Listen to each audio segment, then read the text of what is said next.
Hi, nice to have you here on our channel. I am Jonah and today I'd like to introduce you to 3 best mid-range smartphones. If the balance of price and features is the most important criterion for you, you're in good hands here. Price performance? Very good. To help you find the best mid-range phones, we evaluated 2,673 tests for you. Each mobile phone has its own strengths and also weaknesses.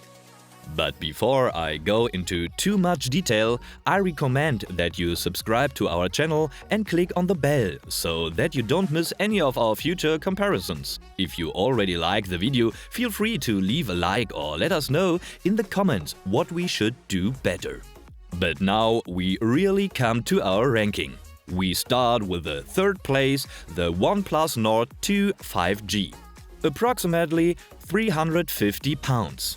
Tested by Connect with 1.7, from Smartphone with 1.3, customers gave 4.5 stars of 5 stars and our result is a 1.6.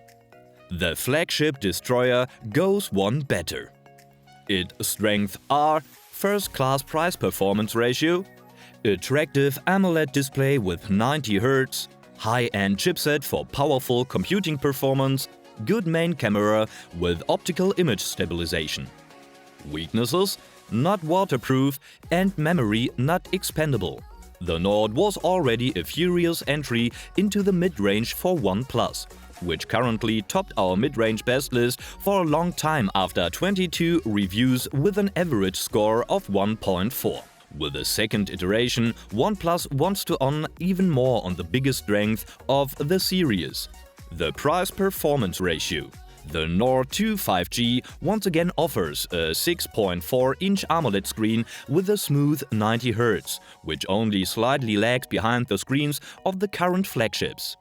The main camera uses the same technology that was already convincing in the OnePlus 9, a device that is currently almost twice as expensive as the North 2 5G. Great pictures are guaranteed, also because the optical image stabilization compensates for 1 or 2 shakes. An ultra-wide lens for landscape shots and a support lens for depth information are available as additional cameras. The more or less useless macro camera of the predecessor is missing, but is not really missed. The inner workings are controlled by the latest top chipset from MediaTek. It is not quite as powerful as the Snapdragon 888, which is used in current high-end devices, but it handles every task with ease. The chipset also boasts good energy efficiency, which in combination with the 4500 mAh battery ensures long runtimes. The included 65-watt charging adapter can fully recharge the device in half an hour. The software interface is the Android derivative Oxygen OS, which is known for its extremely good performance and it's designed to be quite intuitive. However, there is a small drop of bitterness at the start. The 90 Hz refresh rate is only utilized by the device in a few games so far. OnePlus must and will improve this. 2 memory variants are available in the OnePlus store. The variant with 8GB RAM and 128GB hard drive costs an affordable £380, while the one with 12GB RAM and 256GB hard drive and £480 is more in upper-class territory. The extra investment in the large version is still worth considering. However, because memory expansion via SD card is not possible with this device. Let's go to the 2nd place.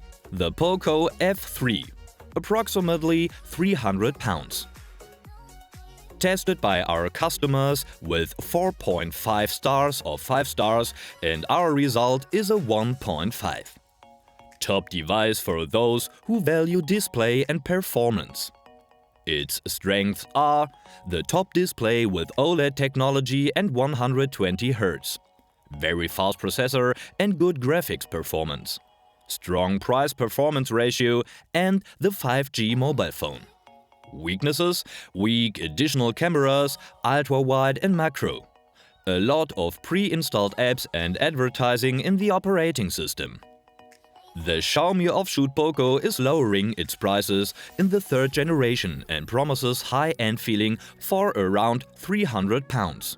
In fact, you get a lot here for which you would otherwise have to pay twice as much.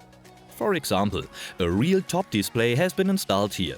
Full HD plus sharpness with OLED technology, great luminosity, HDR support and smooth 120 Hz. This makes games and films even more fun. Inside, there's a cutting-edge Snapdragon chipset that also supports the new 5G mobile network and is one of the fastest CPUs on the mobile phone market. Coupled with the ample RAM, the processor ensures absolutely impeccable performance. Demanding apps and games are no problem for the Poco F3.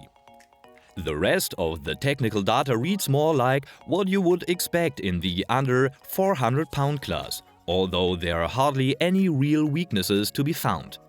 Those who are mainly interested in the camera will not be happy here.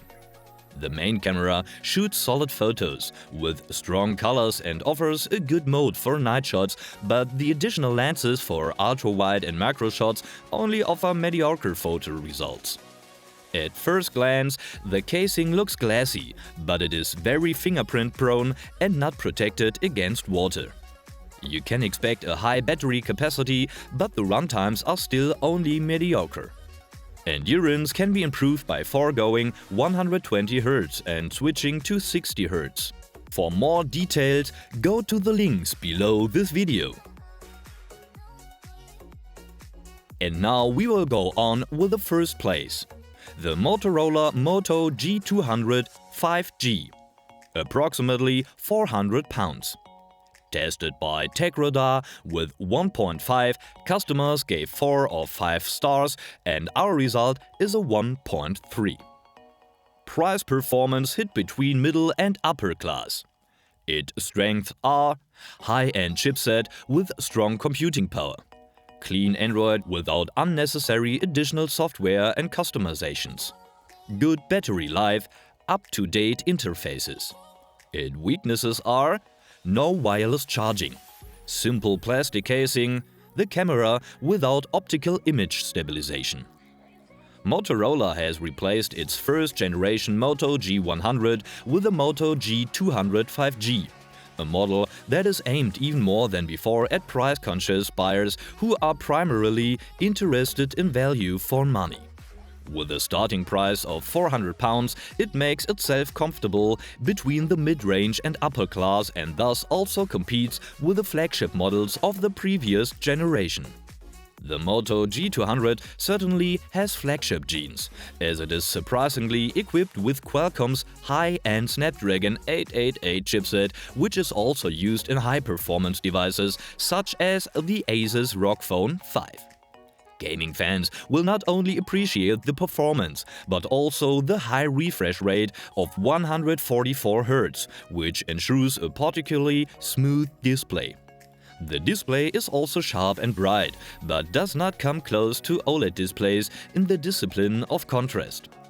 For the camera, Motorola has opted for a triple camera setup. One of the cameras is only there to calculate depth of field effects, so it can be safely ignored.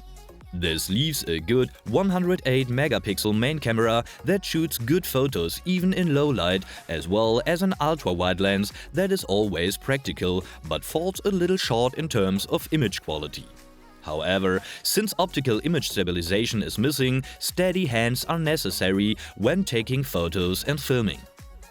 The battery offers a capacity of 5000 mAh, which seems to be standard for new models at the moment. Together with the energy-efficient internal hardware, the generously sized battery ensures good runtimes. With normal use, 2 days of runtime should be possible. Also price-worthy is the installed Android system, which comes largely without any customization on the part of Motorola or unnecessary junk software.